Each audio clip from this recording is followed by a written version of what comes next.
Welcome to amigos IAS. So current పాలిటీలో భాగంగా మనం పార్ట్ 1 డిస్కస్ చేసినాం, పార్ట్ 2 డిస్కస్ చేసినాం, పార్ట్ 3 ప్రాథమిక హక్కుల్లోకి ఎంటర్ అయినాం. 15-16 ఆర్టికల్ రిజర్వేషన్లకు సంబంధించి ప్రిలిమ్స్లో ఎలా వస్తాయి, మెయిన్స్లో ఎలా వస్తాయి చూసాం. సో మరి మనకి లోపు ఆర్టికల్ 14 మరొకసారి వార్తల్లోకి వచ్చింది. సో అంటే ఈ కరెంట్ ఇష్యూస్ అనేవి ఇంతే. నిన్న ఒకటి ఉన్నది, ఈరోజు ఉండకపోవచ్చు. సో ఒక 3 రోజుల కిందట యూపీఎస్సీకి చైర్మన్గా మనోజ్ సోని ఉన్నారు, ఇప్పుడు ఆయన రాజీనామా చేసినారు. సో ఈ విధంగా డైనమిక్గా ఉంటుంది. పోటీ పరీక్షలకు సిద్ధమయ్యే అభ్యర్థి ఈ డైనమిజాన్ని కంపల్సరీగా అలవర్చుకోవాలి. సో ప్రత్యక్ష ఉదాహరణ చెప్తూ ఉన్నాను నేను ఇప్పుడు. ఆర్టికల్ 14 వార్తల్లోకి వచ్చింది. సో ఎందుకు ఇది చెప్తున్నానంటే చాలామంది ఆస్పిరెంట్స్ ఆర్టికల్ 14 నేర్చుకునేటప్పుడు అదొక్కటి, చట్టం ముందు సమానత్వం, చట్టం నుంచి సమాన రక్షణ, అంటే equality before law, equal protection of law చదువుకొని వెళ్ళిపోతారు. కాదు, ఆర్టికల్ 14 చదువుతూ ఉన్నప్పుడు ఆర్టికల్ 361 చదువుకోవాలి, ఆర్టికల్ 105 చదువుకోవాలి, ఆర్టికల్ 194 కూడా చదువుకోవాలి. సో ఇలా కొన్ని సందర్భాల్లో ఒక ఆర్టికల్ నేర్చుకుంటున్నప్పుడు ఇంకోటి కూడా చదువుకోవడం తప్పనిసరి. ఫర్ ఎగ్జాంపుల్ మనం ఆర్టికల్ 12, ఆర్టికల్ 36 సేమ్ ఉంటాయి. సో అవి మరి ఆర్టికల్ 14 చదివేటప్పుడు ఇవి నేర్చుకోవాలి, ఇవి కూడా మనం పరిశీలించాలి, వీటిలో వచ్చిన మార్పులను పరిశీలించాలి అని నేను చెప్తూ ఉన్నానంటే ఇవి ఒకటే అని కాదు. ఆర్టికల్ 12, ఆర్టికల్ 36 సేమ్ ఒకటే ఉంటాయి. రాజ్య నిర్వచనాన్ని కలిగి ఉంటుంది. The definition of the state is there in article 12 as well as in article 36, right. మరి ఇక్కడ ఈ పర్టికులర్ ఇప్పుడు నేను చర్చించబోయేది ఆర్టికల్ 361 వార్తల్లో ఉన్నది. సో ఆర్టికల్ 361 అర్థం కావాలంటే ఆర్టికల్ 14 కూడా తెలియాలి. సో అదేందో ఇప్పుడు మనం చూద్దాం. సో ఆర్టికల్ 14 అనేది equality before law and equal protection of law. So చట్టం ముందు సమానత్వం, చట్టం నుంచి సమాన రక్షణ ఉంటుంది. తెలుగులో చట్టం ముందు సమానత్వం, చట్టం నుంచి సమాన రక్షణ అంటాం. సో మనందరికి తెలిసిందే, ప్రాథమిక హక్కులను మనం ఎక్కడి నుంచి స్వీకరించినాము అనంటే ఫండమెంటల్ రైట్స్ని మనము అమెరికా నుంచి స్వీకరించాం. కానీ ఈక్వాలిటీ బిఫోర్ లా, చట్టం ముందు సమానత్వం, ఇది మాత్రం మనం యూకే నుంచి స్వీకరించినాం. సో అడుగుతుంటారు అప్పుడప్పుడు కింది వాన్లో సరైనది ఏది అని చెప్పి. సాధారణంగా మ్యాక్సిమం ఆస్పిరెంట్స్ ఏమనుకుంటారు, మొత్తం ప్రాథమిక హక్కులు అమెరికా నుంచి తెచ్చుకున్నాం కాబట్టి ప్రాబబ్లీ ఈక్వాలిటీ బిఫోర్లా కూడా యుఎస్ నుంచి అనుకుంటారు. కానీ కాదు, ఇది మనం ఎక్కడి నుంచి స్వీకరించినామనంటే యూకే నుంచి స్వీకరించినాం. సో మరి ప్రాథమిక హక్కుల్లో ఇంకేదైనా భాగం యూకే నుంచి స్వీకరించి ఉందంటే రిట్స్ జారీ చేసే పద్ధతి. సో భారత రాజ్యాంగంలో ఆర్టికల్ 32 ప్రకారము సుప్రీంకోర్టు రిట్లను జారీ చేస్తుంది. ఆర్టికల్ 226 ప్రకారము హైకోర్టు రిట్లను జారీ చేస్తుంది. రిట్స్ జారీ చేసే పద్ధతి ఏదైతే ఉన్నదో అది మనం యూకే నుంచి స్వీకరించాం. సో అడగవచ్చు అప్పుడప్పుడు కింది వాన్లో ఏ ప్రాథమిక హక్కులు యూకే నుంచి స్వీకరించినామో అని చెప్పి. ఆర్టికల్ 14లో కనపడే చట్టం ముందు సమానత్వం అన్న భావన అండ్ రిట్ జారీ చేసే పద్ధతి, ఇవి రెండు స్వీకరించిన. సో మరి ఇక్కడ ఏం చెప్తున్నాడు, equality before law, equal protection of law అంటున్నాడు. అంటే చట్టం ముందు సమానత్వం, చట్టం సమాన రక్షణ. ఎవరైనా తప్పు చేస్తే వాళ్ళు ఏ సామాజిక వర్గానికి చెందిన వాళ్ళు, ఎంత ఆస్తిపాస్తులు ఉన్న వాళ్ళు, ఇవేవి చూడదు ప్రభుత్వం. కేవలం రైట్ ఆ వ్యక్తి చేసిన తప్పు, ఆ తప్పుకు ఏ శిక్ష పడుతుందో అంతవరకు మాత్రమే. అతని సామాజిక హోదా కానీ, ఆర్థిక హోదా కానీ, ఇతరత్ర విషయాలన్నిటికీ ఏమీ పరిగణించదు. అందరూ సమానమే చట్టం ముందు, రైట్. అయితే ఆర్టికల్ 361 ఇది కాస్త మినహాయింపునిస్తుంది. ఎవరెవరికి మినహాయింపునిస్తుంది అనంటే భారత రాష్ట్రపతికి అండ్ రాష్ట్రాల గవర్నర్లకు మినహాయింపును ఇస్తుంది, రైట్. భారత రాష్ట్రపతికి బాధగా అంటే వాళ్ళు పదవిలో ఉండంగా వాళ్ళపైన కేసులు నమోదు చేయరాదు, రైట్. ఇది వాళ్ళకి ఉన్న మినహాయింపు. అయితే ముందస్తు నోటీస్ ఇచ్చి సివిల్ కేసులను చేయవచ్చు, బట్ వారిపైన క్రిమినల్ కేసులు నమోదు చేయరాదు. అంటే వారు ఈ పదవిలో ఉన్నంతకాలం ప్రభుత్వం నుంచి, ఇతర వర్గాల నుంచి ఎలాంటి భయం లేకుండా స్వేచ్ఛగా పనిచేయాలి అన్న ఉద్దేశంతో వారికి మినహాయింపునిచ్చినారు. ఇప్పుడు మనకి ఈ ఆర్టికల్ వార్తల్లో ఉంది. ఎందుకు అనంటే మరి మినహాయింపు అనంటే పూర్తి స్థాయిలో మినహాయింపు బ్లాంకెట్ ఇమ్యూనిటీ వచ్చేస్తుందా, అంటే గుడ్డిగా వీళ్లకు పూర్తి స్థాయిలో మినహాయింపునివ్వాలా వద్దా అన్న అంశాన్ని పరిశీలించేందుకు సుప్రీంకోర్టు అంగీకరించింది. కారణం ఏంటంటే వెస్ట్ బెంగాల్ రాష్ట్రంలో, పశ్చిమ బెంగాల్ రాష్ట్రంలో ఈ గవర్నర్ ఆఫీసులో అంటే రాజ్ భవన్లో పనిచేసే ఒక ఉద్యోగి గవర్నర్ పైన ఆరోపణ చేశారు. సో ఈ ఆరోపణల నేపథ్యంలో మరి ఆయనను ఏ ఆర్టికల్ రక్షిస్తుందంటే నా ఉద్దేశం ఏ ఆర్టికల్ మూలంగా ఆయనపైన కేసు నమోదు చేయడం లేదంటే ఆర్టికల్ 361. దీంతో మరి కోర్టు ఏం చేసింది, సో ఆర్టికల్ 14 ప్రకారం చట్టం ముందు అందరు సమానమే, కానీ వీళ్ళు మినహాయింపు అంటే ఎట్టి పరిస్థితులైన మినహాయింపు వస్తుందా, ఎలాంటి కండిషన్స్ లేకుండా, లేదా వారిపైన కూడా కేసు దాఖలు చేయవచ్చా పరిశీలిద్దాం. సమీక్షకు సంబంధించింది ఆర్టికల్ 13 తెరపైకి వచ్చింది. చూడండి, ఒక ఆర్టికల్ 361 మనకు చర్చలోకి వచ్చిన నేపథ్యంలో ఆర్టికల్ 361 చూడ, ఆర్టికల్ 14 వచ్చింది, ఆర్టికల్ 13 కూడా వచ్చింది. సో ఈ విధంగా మనకి ఈ కేసు అనేది వచ్చిన నేపథ్యం అన్నమాట, వార్తల్లోకి వచ్చింది. సో గతంలో మనకు ఈ తరహా తీర్పు ఏమైనా వచ్చిందంటే ఎస్, మనకు 2017-18 ఆ ప్రాంతంలో రామజన్మభూమికి సంబంధించిన కేసులో మరి అప్పుడు కోర్టు ఏం చేసిందంటే ఎల్కే అద్వానీ, ఉమాభారతి తదితరులపై కేసు నమోదు చేయాలి అని చెప్పి జడ్జిమెంట్ ఇచ్చింది. కానీ అప్పుడు ఉత్తరప్రదేశ్ రాష్ట్రంలో ఉన్న కళ్యాణ్ సింగ్ ఈయన పైన మాత్రం కేసు నమోదు చేయకండి అని చెప్పింది. ఎందుకంటే అప్పుడు ఆయన గవర్నర్గా ఉన్నారు. ఓకే, ప్రస్తుతం కళ్యాణ్ సింగ్ లేరు, చనిపోయినారు. బట్ అప్పుడు ఈ కేసు జడ్జిమెంట్ వచ్చినప్పుడు అప్పుడు ఆయన పదవి ఉన్నారు. అయితే ఆ తర్వాత కాలంలో ఈ కేసులో అందరినీ విడుదల చేశారు. సో అయితే కళ్యాణ్ సింగ్ అనే అప్పుడు అద్వానీ పైన కేసు దాఖలు చేయమన్నారు, ఉమాభారతి గారి పైన కేసు దాఖలు చేయమన్నారు. బట్ కళ్యాణ్ సింగ్ ఆయన గవర్నర్గా ఉన్నారు. ఆర్టికల్ 361 ప్రకారం ఆయనకు మినహాయింపు ఉన్నది. ఆయన ఆ కార్యాలయం నుంచి నిష్క్రమించిన తర్వాత once he demits the office file a case against him, అంటే ఒక్కసారిగా ఆయన ఆ సీట్ను వికెట్ చేసిన తర్వాత, అంటే గవర్నర్గా పదవీకాలం మూసిన తర్వాత ఆయన పైన కేసు తీసుకోవాలన్నారు.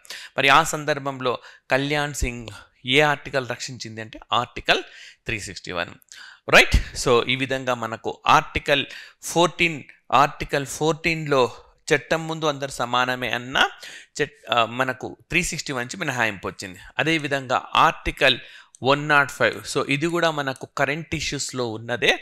సో ఇది కూడా మనం అధ్యయనం చేద్దాం.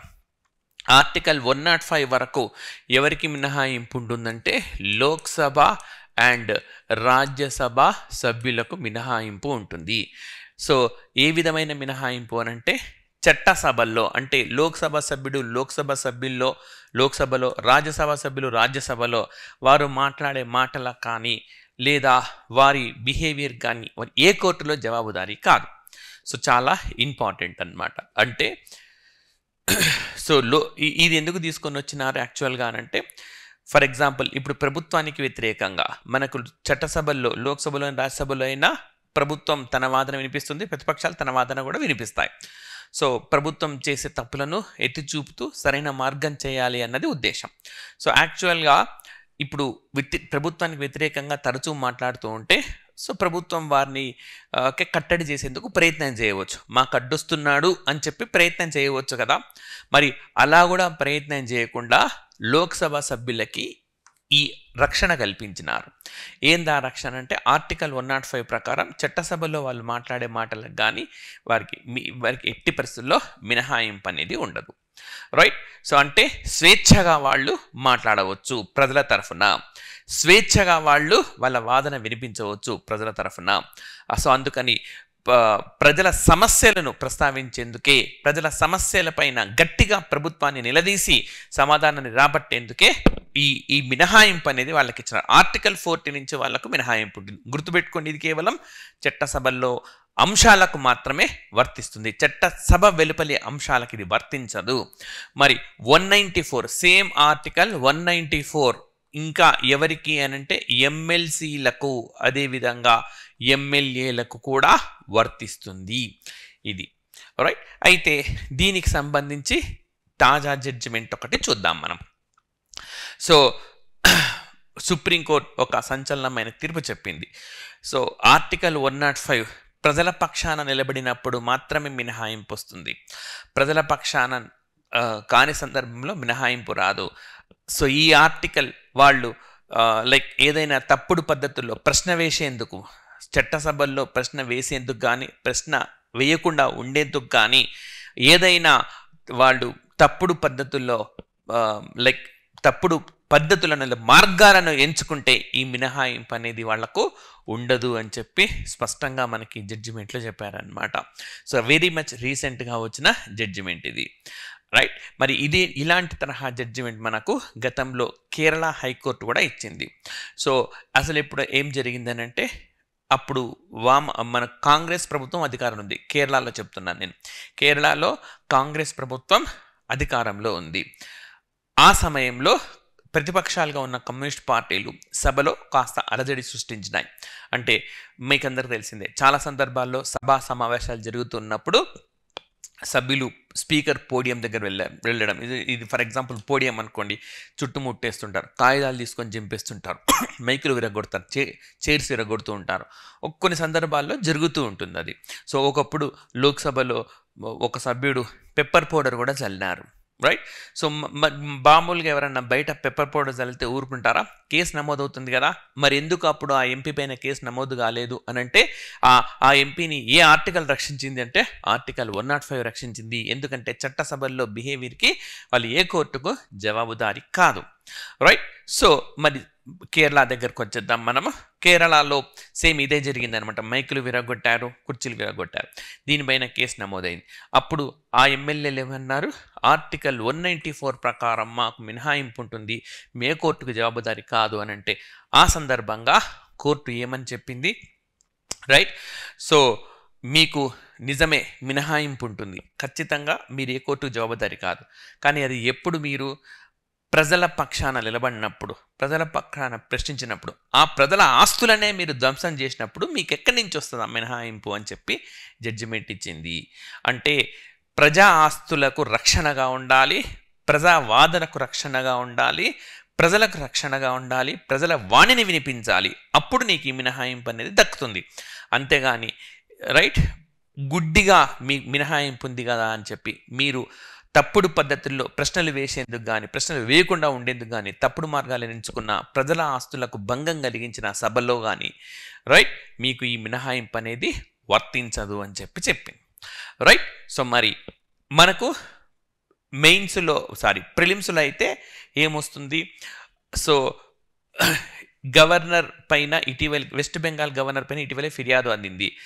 ఏ ఆర్టికల్ ప్రకారం కేసు నమోదు చేసేందుకు వీలు పడదు, article 361. So recently there was an allegation against the West Bengal governor, according to which article it is not possible to file a case against him. So article 361 అని చెప్తాం. And according to which of the following article MPs and MLAs right exemption from article 14 అంటాడు. So ఏ article ప్రకారము ఎమ్మెల్యేలకు ఎంపీలకు మినహాయింపు ఉంటుంది అంటే, ఎంపీలకు సంబంధించి 194, ఎంపీలకు సంబంధించి 105, ఎంపీలకు సంబంధించి 105, ఎమ్మెల్యేలు ఎమ్మెల్సీలకు సంబంధించి 194 ఉంటుంది. రైట్, మరి మెయిన్స్లో ఎట్లా అడుగుతారు, సో చట్టం ముందు సమానత్వం, చట్టం నుంచి సమాన రక్షణ, భారత్లో అమలు తీరును పరిశీలించండి అన్నప్పుడు ఇది మనకు పాలిటీలో రావచ్చు, ఇది మనకు జనరల్ ఎస్ఏలో కూడా రావచ్చు. సమానత్వానికి సంబంధించి వ్యాసాలు రావచ్చు అనమాట. అది సామాజిక అంశం కావచ్చు, లేదా రాజ్యాంగానికి సంబంధించి కావచ్చు, ప్రవేశిక సంబంధించి మనం ఉటంకించాల్సిన సందర్భాలు రావచ్చు. అట్లాంటప్పుడు మనం ఈ సమాచారాన్ని వినియోగించుకోవచ్చు. లైక్ ఫర్ ఎగ్జాంపుల్, చట్టం ముందు అందరూ సమానమే అయినా మినహాయింపులు కూడా వర్తిస్తాయి. దీన్ని వివరించండి లేదా చర్చించండి అన్నారు అనుకోండి. సో ఏమని రాస్తాం? సో స్టార్టింగే రైట్ మనము నేరుగా కరెంట్ కంటెక్స్ట్ తోటి స్టార్ట్ చేస్తే బాగుంటుంది. అంటే ఏంటి? చట్టసభల్లో ప్రశ్నలు వేసేందుకు లేదా వేయకుండా ఉండేందుకు తప్పుడు మార్గాలను ఎంచుకుంటే ఖచ్చితంగా ఆయా వాళ్ళను ప్రాసిక్యూట్ చేసేందుకు వీలుంటుందని ఇటీవల సుప్రీంకోర్టు తీర్పు చెప్పింది. గతంలో పివి నరసింహారావు కేసులో ఇచ్చిన తీర్పును ఇది మార్పు చేసింది. సో ఇక్కడ యాక్చువల్గా ఏం జరిగిందంటే, గతంలో పివి నరసింహారావు గారికి సంబంధించిన కేసులో వాళ్ళకు మినహాయింపు ఉంటుందని చెప్పింది. కానీ ఇప్పుడు ఏం చెప్పింది? తప్పుడు పద్ధతులు చేస్తే ఆ మినహాయింపు వర్తించదు అని చెప్పింది. సో మనం స్టార్టింగే ఎగ్జామినర్కి ఏం మెసేజ్ ఇచ్చినాం, ఏం సమాచారం ఇచ్చినాం, ఇతనికి ఆర్టికల్ 14 తెలుసు, ఆర్టికల్ 105 తెలుసు, ఆర్టికల్ 194 తెలుసు, రైట్? అండ్ అది ప్రస్తుతం ఎందుకు వార్తల్లో ఉందని స్పష్టంగా 3 లైన్లలో అన్ని విషయాలు తెలిసిపోయినాయి. ఖచ్చితంగా మంచి స్కోర్ వచ్చే అవకాశం అనేది ఉంటుందన్నమాట. సో మళ్ళీ రిపీట్ చేస్తున్నాను, ఇంగ్లీష్లో చెప్తున్నాను. So recently supreme court reversed the judgement given in the PV Narasimha Rao case. So supreme court has given judgement that the article 105 is definitely an exemption but not applicable in all the ways for all the wrong means. అంటే తప్పుడు పద్ధతుల్లో ఉన్నప్పుడు మాత్రం ఇది వర్తించదు అని చెప్పి స్పష్టంగా మనకు కోర్టు చెప్పింది, రైట్? నెక్స్ట్ మనం ఏం రాస్తాం? సో ఈ ఆర్టికల్ 14 చట్టం నుంచి సమానత్వం అని చెప్తున్నా కూడా గవర్నర్కు రాష్ట్రపతికి మినహాయింపు ఉంటుంది క్రిమినల్ కేసులకు సంబంధించి. అయితే ఇటీవలే వెస్ట్ బెంగాల్ గవర్నర్ పైన ఆరోపణ రావడంతో దీన్ని సమీక్షించేందుకు సుప్రీంకోర్టు అంగీకరించింది అని చెప్పాం. పైన స్టేట్మెంట్లోనేమో ఆర్టికల్ 105, 194 సేమ్ కాన్సెప్ట్, బట్ ఒకటేమో ఎంపీలకు ఒకటేమో ఎమ్మెల్యేలకు, కాబట్టి ప్రాబ్లం లేదు. అది తెలుసు, ఇది తెలుసు అని చెప్పి 2 స్టేట్మెంట్లు చెప్పేసినాం. ఇంకా తర్వాత మనం మామూలు పద్ధతిలో రాసుకుంటూ వెళ్తాం. అంటే మన అదర్ ఆస్పిరెంట్ కంటే మనం రాసిన ఈ ఆన్సర్లో ఖచ్చితంగా కొన్ని మార్క్స్ ఎక్కువ పడతాయి. ఎందుకంటే ఆర్టికల్స్ అనేవి లేకుండా కంటెక్స్ట్ ఏంటి, కంటెక్స్ట్కు రీసెంట్ ఎగ్జాంపుల్స్ మనం స్పష్టంగా పేర్కొన్నాము అక్కడ, రైట్? క్లియర్గా ఇచ్చేసినాము. ఇంకా మిగతావి ఏముంటాయి? అందరు రాసిందే రాస్తారు కదా. చట్టం ముందు సమానత్వం, చట్టం సమానరక్షణ. చట్టం ముందు సమానత్వాన్ని డైసీ ప్రతిపాదించిన సిద్ధాంతం మేరకు స్వీకరించినాము. సో భారతదేశంలో ఆర్థిక సామాజిక అసమానతలు గతంలో ఎక్కువగా ఉండే, ఇప్పుడు ఉన్నాయి. అందరికీ సమానత్వాన్ని అందించాలన్న ఉద్దేశంతో భారత రాజ్యాంగం దీన్ని ఒక ప్రాథమిక హక్కుగా తీసుకొని వచ్చింది. క్రిమినల్ కేసులకు సంబంధించి అందరికీ ఒకే రకమైన చట్టాలు వర్తిస్తాయి అని చెప్పి మన పద్ధతిలో రాసుకుంటూ వస్తాం. బట్ ఆ ఫస్ట్ 2 స్టేట్మెంట్స్ రీసెంట్ డెవలప్మెంట్స్ ఇచ్చాం చూసినారా, అవి మనకి ఇంపార్టెంట్. ఎవరైతే గ్రూప్ 1 మెయిన్స్ కానీ ఇట్లా సివిల్ సర్వీసెస్ కానీ రాస్తున్న ఆస్పిరెంట్స్ ఉన్నారో, ఈవెన్ ఎగ్జామినేషన్స్ వెళ్ళే ముందు రోజు ఆ రోజు కూడా మీరు పేపర్స్ వెళ్ళవచ్చు. ఎటో మనకు ఎగ్జామినేషన్స్ అనేవి పొద్దున 10 గంటలకు 9 గంటలకు ఉంటాయి, పేపర్ ఆపాటికి వచ్చి ఉంటుంది, రైట్? సో ఆ రోజు వెళ్ళే ముందు కూడా ఒక కేసు ఏమైనా రావచ్చు. సో ఈ మల్టిపుల్ చాయిస్ ఎగ్జామినేషన్స్ ప్రిపేర్ అయ్యే వాళ్ళైతే ఒక 15 డేస్ ముందు పేపర్ చదవడం ఆపేయవచ్చు. కానీ మెయిన్స్ రాసే ఆస్పిరెంట్స్ ఎవరైతే ఉంటారో, డిస్క్రిప్టివ్ రాసే ఆస్పిరెంట్స్ ఎవరైతే ఉంటారో, ఎగ్జామినేషన్ రోజు జరిగిన ఈవెంట్ కూడా వాళ్ళు అధ్యయనం చేయాల్సి ఉంటుంది. సో ఆ రోజు ఉదాహరణ ఆ రోజే మనం ఇచ్చామనుకోండి, ఎగ్జామినర్కి ఎంత అప్డేటెడ్గా ఉన్నాడు, కాన్సెప్చువల్ క్లారిటీ ఉంది, ఎక్కడ మూలం ఉన్నది, ఎక్కడ అనువర్తిస్తున్నాడు అన్న అంశం పైన స్పష్టత కలిగి ఉన్నాడు అని చెప్పి చెప్తారనమాట, రైట్? సో అదేవిధంగా మనకు ఇది ఎంత ఆర్టికల్ 14 గురించి నేను డిస్కస్ చేసినాను. ఆర్టికల్ 18 కూడా మనకు చిన్న అంశం రీత్యా వార్తల్లో ఉంది, టైటిల్స్కి సంబంధించింది కదా. మరి ఇటీవలే భారత ప్రధానమంత్రికి రష్యా తమ దేశపు అత్యున్నత పౌర పురస్కారాన్ని ప్రకటించింది. గతేడాది భూటాన్ ఇచ్చింది, గతేడాది మనకి ఈజిప్ట్ ఇచ్చింది. చాలామందికి భారతదేశానికి చెందిన చాలామందికి విదేశాలు అవార్డులను అవి ప్రకటిస్తున్నాయి. అయితే విదేశాల నుంచి అవార్డు స్వీకరించాలంటే రాష్ట్రపతి పూర్వానుమతి తప్పనిసరి, ఆర్టికల్ 18లో పేర్కొంటారు. సో అంటే మనకు సందర్భం వచ్చింది కాబట్టి ఇలాంటివి కూడా చూడాల్సి ఉంటుంది. సో అవార్డును విదేశాలు ఇచ్చే అవార్డును స్వీకరించేందుకు ఎవరి పూర్వానుమతి అవసరం? Whose prior permission is mandatory in order to receive the award from the foreign nations అని అంటాడు. సో ఎవరిది మనకు మ్యాండేటరీ అని అంటే భారత రాష్ట్రపతి అనుమతి తప్పనిసరి అన్నమాట. సో ఇవి ఈ రోజుకు సంబంధించినవి. సో అనేక మంది ఆస్పిరెంట్స్ కోరిక మేరకు కేవలం పాలిటీ మాత్రమే కాకుండా ఎకానమీ, యోజన, ఎడిటోరియల్స్. సో అది ఏ పేపర్ ఎడిటోరియల్ అయినా ఆస్పిరెంట్స్కి ఉపయోగపడుతుందని అంటే ఎడిటోరియల్స్. అదేవిధంగా రైట్ మీకు society, science and technology, answer writings, prelims cum mains అంటే మనకు objective type as well as subject type ఎగ్జామినేషన్స్లో పూర్తి స్థాయిలో కవర్ అయ్యే విధంగా మీకు సెషన్స్ అనేవి రోజు కంటిన్యూ అవుతుంటాయి అమిగోస్ ఐఏఎస్ ద్వారా. దయచేసి వీడియోని మీరు లైక్ చేయండి, షేర్ చేయండి, సబ్స్క్రైబ్ చేసుకుని అంటే సబ్స్క్రైబ్ చేసుకోండి. Thank you very much.